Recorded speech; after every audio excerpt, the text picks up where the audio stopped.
You keep asking yourself, why'd I always fall for people who can't love me back? It's not random. It's not bad luck. It's a pattern, rooted in psychology, shaped by wounds, and repeated by your subconscious until you break it.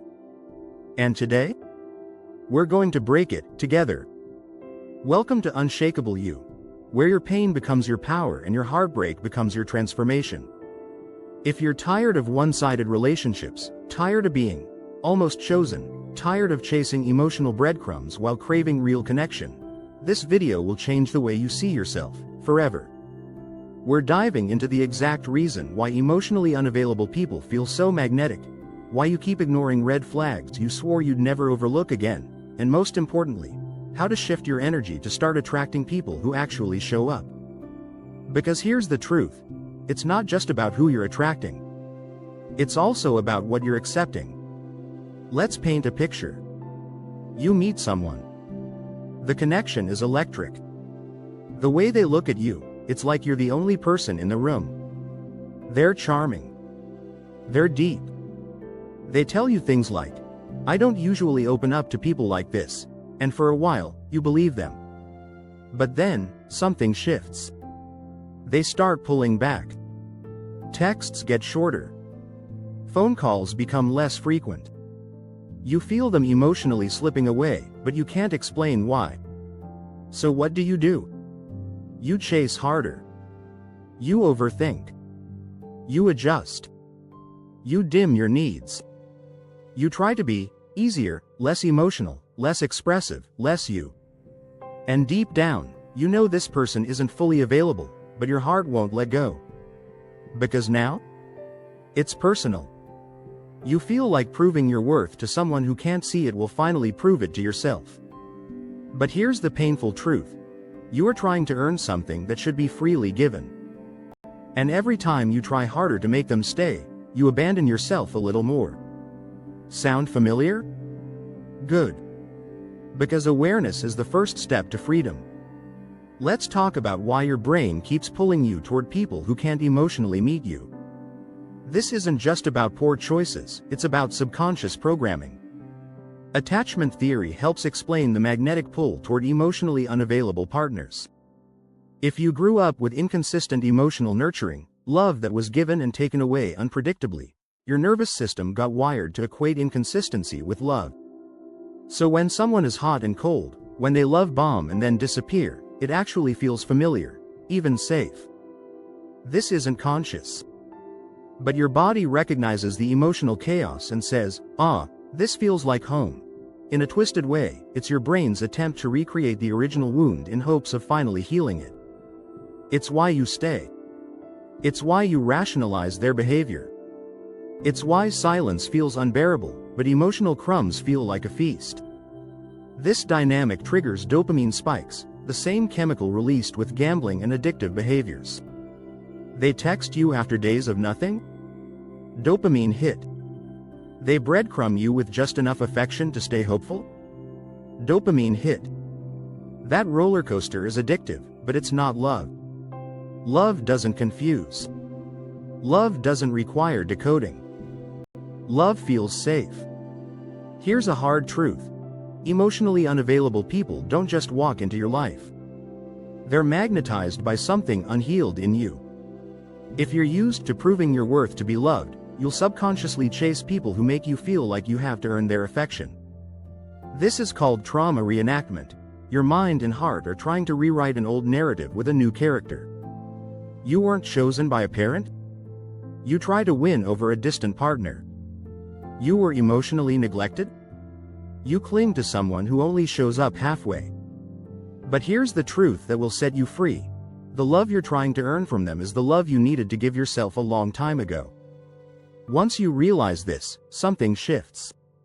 You stop blaming them. You stop chasing closure. You stop thinking, if I'm just good enough, they'll finally stay. You begin to see the pattern, and that's where your power begins.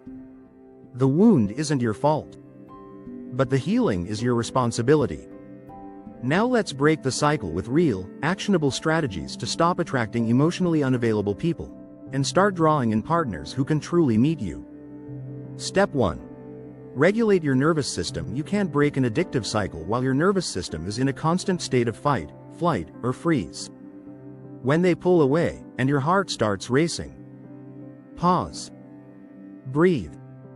Ground yourself before reacting. Practice somatic grounding. Place one hand on your chest and the other on your belly. Breathe in for 4, hold for 4, exhale for 8. Tell yourself, I am safe even if they're distant. When you calm the body, you free the mind. Step 2. Set an emotional standard. Start saying this to yourself. If it confuses me, it's a no. You don't need a 3-month mystery to figure someone out. Consistency is clarity. Clarity is safety. Safety is love. Create an emotional minimum standard. Do they communicate openly? Do they make space for your emotions? Do you feel more secure or more anxious after spending time with them? If someone can't meet those standards, they're not your person, they're your lesson. Step 3. Rewrite the worth narrative. People stay addicted to emotionally unavailable partners because deep down, they believe they must work for love. But what if your new belief became, love is drawn to me when I honor myself? Start journaling prompts like, where did I learn that love equals sacrifice? What makes me feel seen without proving anything? What would it look like to choose peace over potential? The more self-worth you embody, the more repelled you'll be by inconsistency. The moment someone goes cold, you'll stop chasing and start observing. You'll think, this isn't about me, it's about their capacity, and that's when the cycle begins to break. Let's break down some of the biggest myths keeping you stuck in the toxic loop of emotionally unavailable relationships. These false beliefs are like software glitches. Until you uninstall them, you'll keep running the same faulty code. Myth 1. If I love them enough, they'll change. This is the most seductive lie, and the most damaging. You think your loyalty will transform them. That your patience will inspire them. That your emotional labor will finally be enough. But emotional unavailability isn't fixed through your sacrifice. It's only fixed through their choice. You don't need to bleed to prove your love. You need to leave to protect your peace. Myth 2. They're not emotionally unavailable, they're just busy, confused, not ready. Let's call this what it is. Emotional rationalization. If someone is consistently inconsistent, you owe it to yourself to take that as data, not a challenge. Love isn't a project. You're not here to build someone into being ready. You're here to choose people who already are. Myth 3. Maybe I'm asking for too much. You've internalized the message that needing communication, presence, and emotional consistency makes you demanding. But let's reframe that. You're not needy for wanting clarity. You're not high maintenance for wanting commitment. You're not too much for wanting to be chosen, not tolerated. Those are basic relational needs, not privileges. If someone can't meet them, it doesn't mean you're asking for too much. It means they're offering too little. Myth 4. Being emotionally unavailable makes them more attractive. Let's dismantle this toxic cultural fantasy. Hollywood taught you to chase the distant one. Social media made avoidance sexy. We've glamorized playing hard to get and called it mystery. But here's the truth. Emotional unavailability isn't mystery. It's misery. The person who communicates openly, shows up consistently, and builds safety with you. That's the real flex. Emotionally secure is the new sexy. Here's what happens when you stop entertaining emotionally unavailable people, and start choosing yourself. You stop explaining your worth and start embodying it. You stop overanalyzing texts and start observing actions. You stop begging to be chosen and start choosing peace. You become magnetic. Not because you're playing games, but because your energy no longer seeks external validation. You become clear. No more anxiety spirals. No more, what did I do wrong, thoughts. Just a deep-rooted trust that you are enough, no matter how someone else shows up. You become the person who says, I don't chase emotionally unavailable people.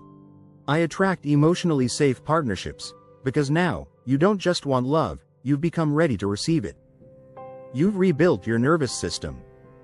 You've rewritten your patterns. You've reclaimed your power. This is your glow up. This is where you stop repeating history and start creating it. So if this video called you out and called you higher, you're not alone. Drop a comment below. Speech balloon. I'm done chasing unavailability, I choose alignment. Crown subscribe to Unshakable You, where we don't just talk about healing, we become it. Bell hit that like button if you're tired of relationships that drain you and ready for love that nourishes you. Calendar and next week's video will shake you awake. The science behind why you chase people who hurt you, because the next chapter of your life requires a version of you who no longer accepts half love. You've broken the pattern. Now it's time to build the life. Let's rise.